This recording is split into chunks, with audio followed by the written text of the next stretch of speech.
Hi everyone, it is now time to set kinematics aside and focus on the next topic in mechanics, which is dynamics. As always, let me start by mentioning our hopes for today's session.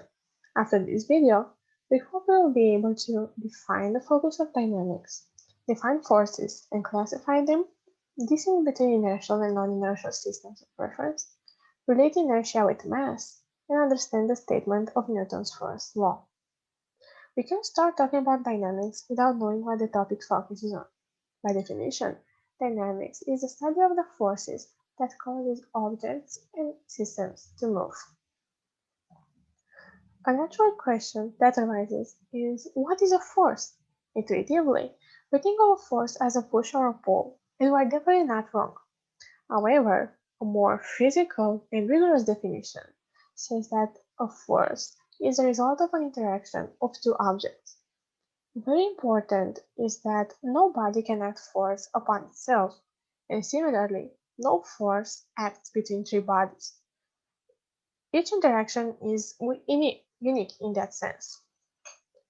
Now it's story time, and we'll focus on a little history now. In all these lessons, we talked about Newtonian mechanics, perhaps unknowingly, but let me tell you when all this started. Newtonian mechanics started with a bright idea of Isaac Newton's. It is said that in 1666, Newton was standing under a tree full of ripe apples. Suddenly, an apple fell right on Newton's head. This was not just an unfortunate incident or a painful memory, but rather a happy incident, as Newton saw the falling apple and realized something about one of the most known and studied forces, the gravitational force. After that, there came more and more great ideas, so many that we now can't have enough lessons left to study the Newtonian mechanics subject. Perhaps most important of Newton's work was establishing his three laws. The first one states that there exists an inertial frame of reference such that a body at rest remains at rest, or, if in motion, remains in motion at a constant velocity unless acted on by a net external force.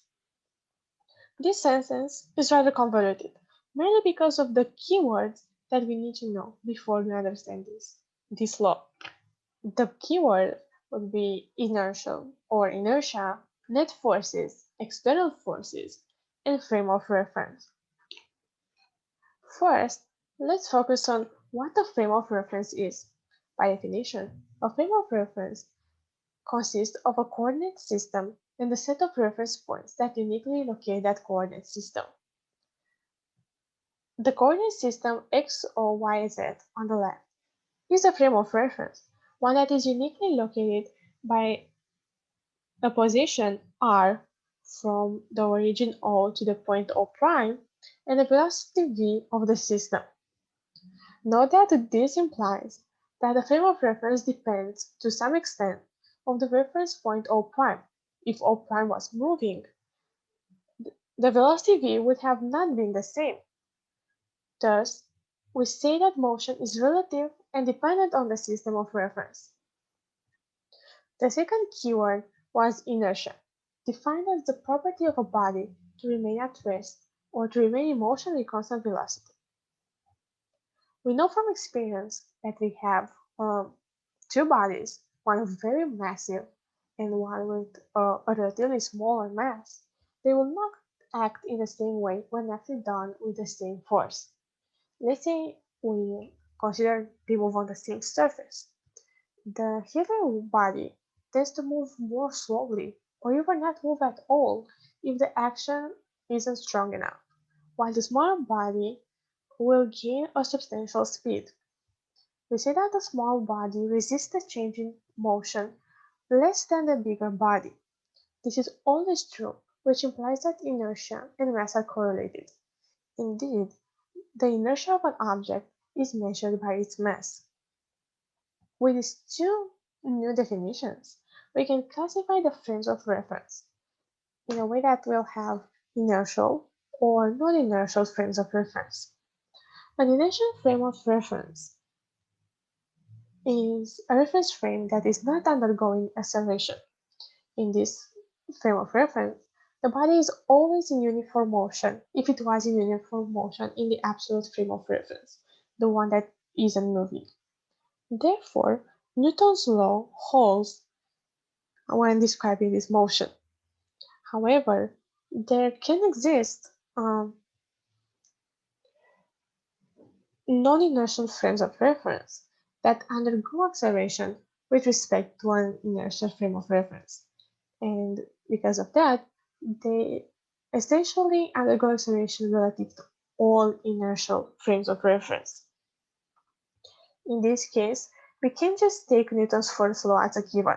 We have to correct it by considering a fictitious force, which equilibrates the acceleration of the frame of reference, as we will see in our next videos. I like to remember the classification by thinking that in a non-inertial frame of reference, the previous definition of inertia holds for a corrected mass, not the usual mass, meaning that the body behaves as it have a different, usually greater mass. Going back to forces, we have a classification here as well. The picture on the left depicts what we call internal forces. Internal forces are, as the name suggests, forces exchanged by the objects in a system. When we consider the motion of the system as a whole, we don't need to consider internal forces, as they will balance each other out. This is a rule, as we see on the drawing.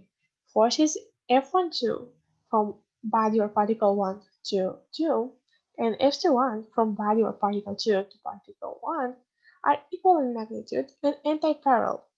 Therefore, the vectorial sum will just add to zero. Their effect will be null.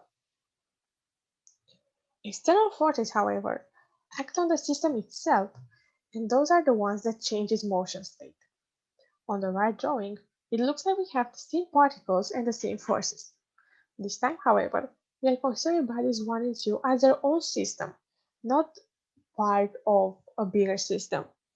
Therefore, F12 and F21 are now external forces, and they will give the respective bodies a change in motion. The accelerations A1 and A2 written on the slide. The last key phrase is net forces. The net force is the sum of the forces acting on a body.